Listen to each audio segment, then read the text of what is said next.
this is the first video for the solutions of the Unit 1 and 2 review. I'll be doing these by pages, so this video will be P1 through P12.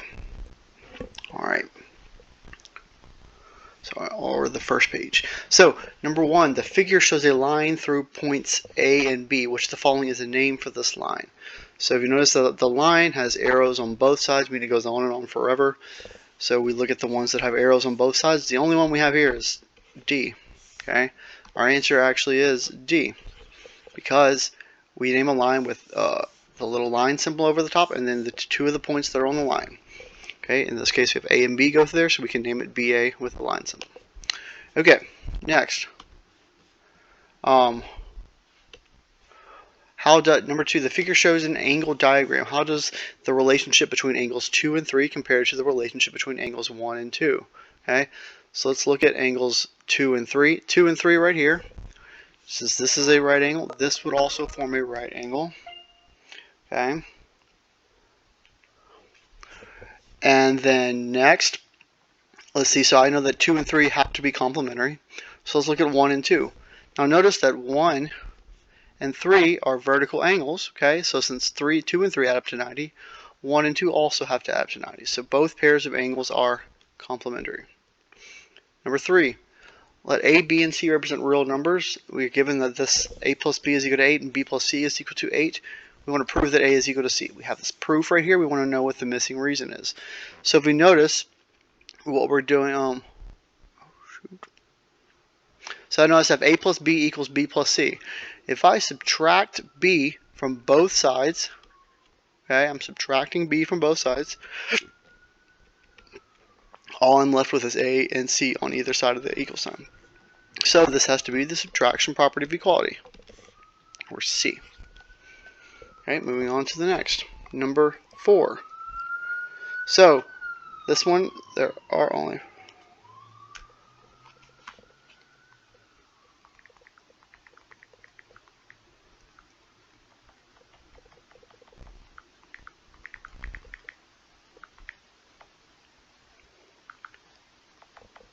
Alright, so write each geometric term below in its correct column to identify if it is an undefined term or if it is a defined term. Alright, so look at all my terms. I know there are only 3 undefined terms in geometry: point, line, and plane. Point, line, and plane. So we'll write those 3 right here. Those are the only 3 undefined ones.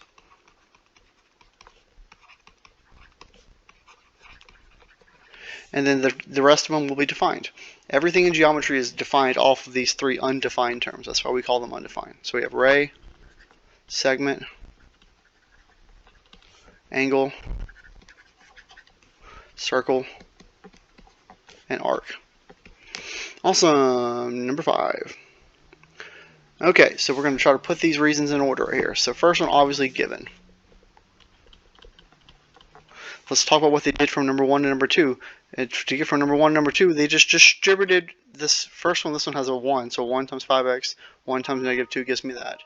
And then they distribute this to this 2 to the right here, give me the 8. It's 2 to the negative x, negative 2x. Okay, equals 1/8. So that was the distributive property. Okay, boom. Now from here to here, we looks like we just combined like terms.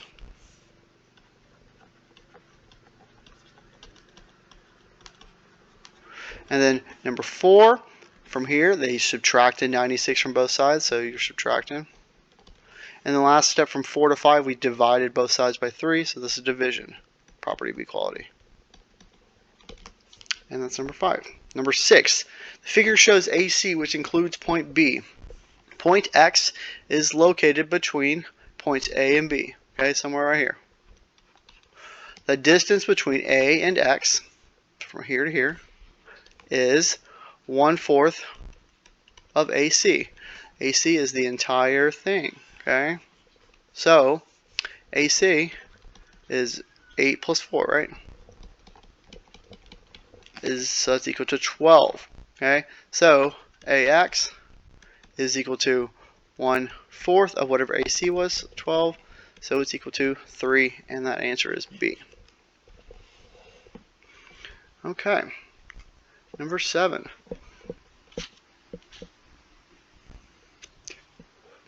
If M is the midpoint of JK, JM is 7x minus 32, MK is 89 minus 4x. What is MK?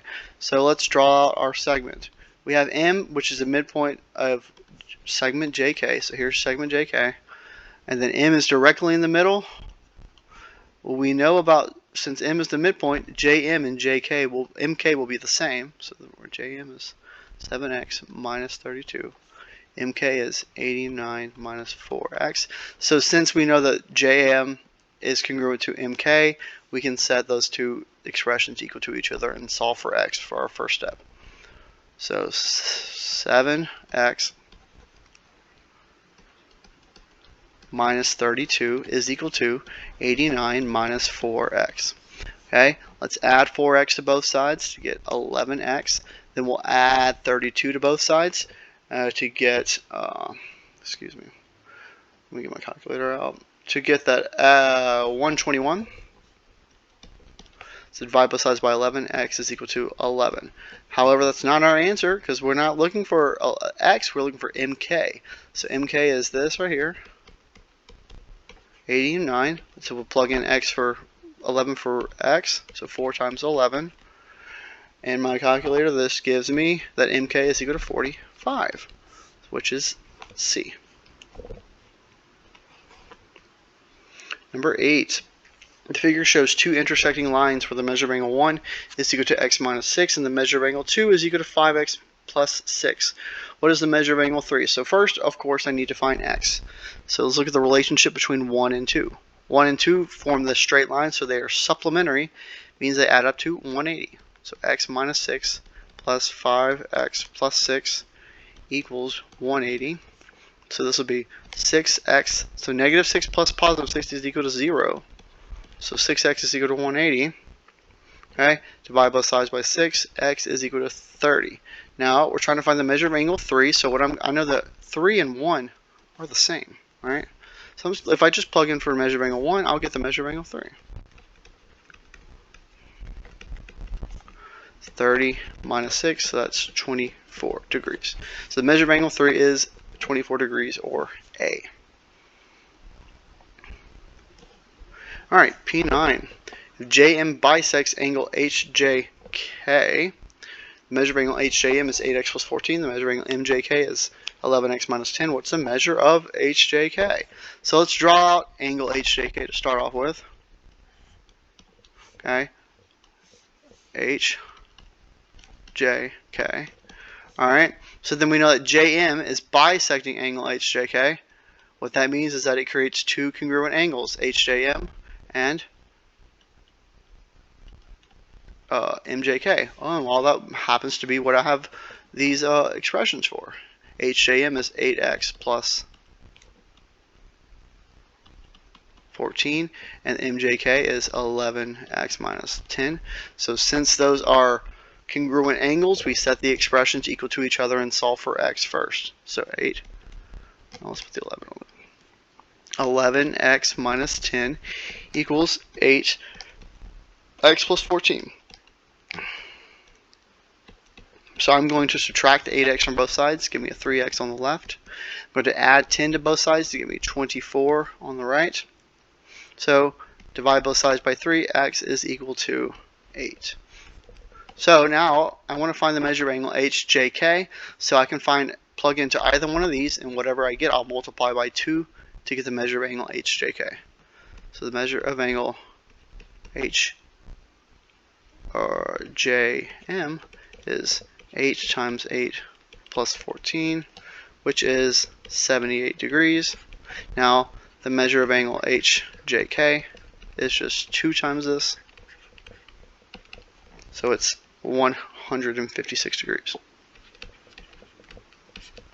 That is D.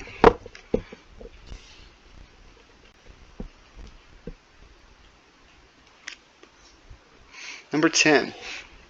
In the diagram, DG bisects angle FDH, and so that means that these two are equal. Awesome, cool. And angle GDH right here, is complementary to angle EDF. So those two add up to 90. So I'm giving expressions for FDH and EDF. So FDH, that whole angle right there, which is 6x minus 4, and then EDF is 9x minus 4.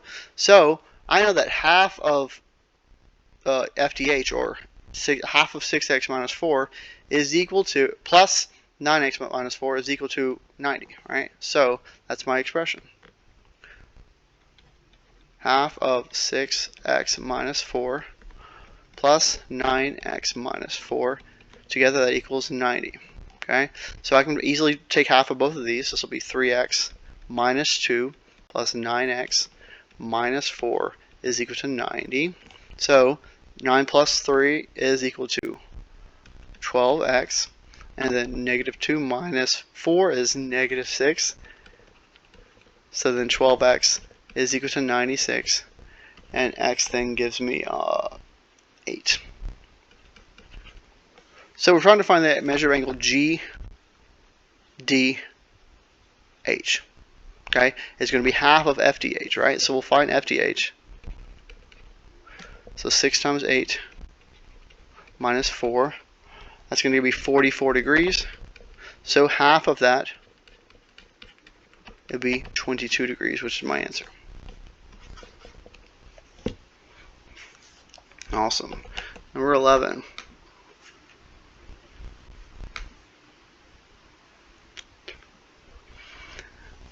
Line AC and BD are perpendicular and intersect at point E. So let's draw that. So AC and BD, okay, at point E. Cool. Now EF bisects angle AED, so we draw EF so it bisects this right here. Okay, so EF bisects AED. So this and this is this. We also know this is a right angle, right? Because these are perpendicular. So that means each of these angles has to be 45 degrees. Okay, then I know that AEF is 4x minus 3. So my equation would be 4x minus 3 equals 45. Solving for x, we get that x is equal to 12. So B would be our answer here. And then number 12, last for this video, is the endpoints of AC are 8, 9, negative 8, 9, and C is 1, negative 3. Point B lies somewhere on AC. Okay, we want to find the ratio of it. So think about your segment somewhere in the coordinate plane like this, right? Okay. Here's A. Here's C. Point B lies somewhere right here. Okay. Now, we're trying to find the ratio of AB to BC. Okay, so from here to here is BC. That's AB, right? We can find, we were given coordinates for those. A is negative 8, negative 8, 9. C is 1, negative 3. And B is negative 2, 1. So I can find AB by doing the distance between A and B. And then I can find BC by doing the distance between B and C. And once we do that, we will compare them to find the ratio. So distance between A and B, boom, AB right here, equals, let's see, we'll subtract negative 8 minus negative 2. That'd be negative 8 plus 2 squared plus 9 minus 1 squared. So negative 8 plus 2 is negative 6, so this will be 36. And 9 minus 1 is 8, so this 8 squared is 64. Take away that 36 squared, excuse me. Now, together those give me 100, so we're looking at the square root of 100, so AB is equal to 10.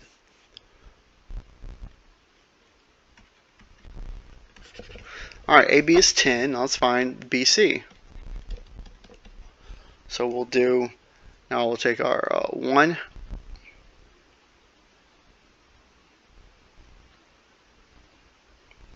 I'll take the negative 2, minus the 1, okay, squared plus the 1 minus the negative 3, so 1 plus 3 squared. Alright, negative 2 minus 1 will be negative 3 squared will give me 9. And 1 plus 3 is 4. Square that, you get 16. So this is the square root of 25. So BC is equal to 5. Okay, so let's write this ratio BC to AB. 10 to 5. Now I can simplify this by dividing both of them by 2. No, excuse me, not 2, excuse me, by dividing both of them by 5. Right? 10 divided by 5 gives me 2. 5 divided by 5 is 1. So my ratio would be 2 to 1. Which is what C gives me. And that's it for that video for piece 1, problem 1 through problem 12. If you were looking for anything else for the next page, that'll be on the next video. Thanks, guys.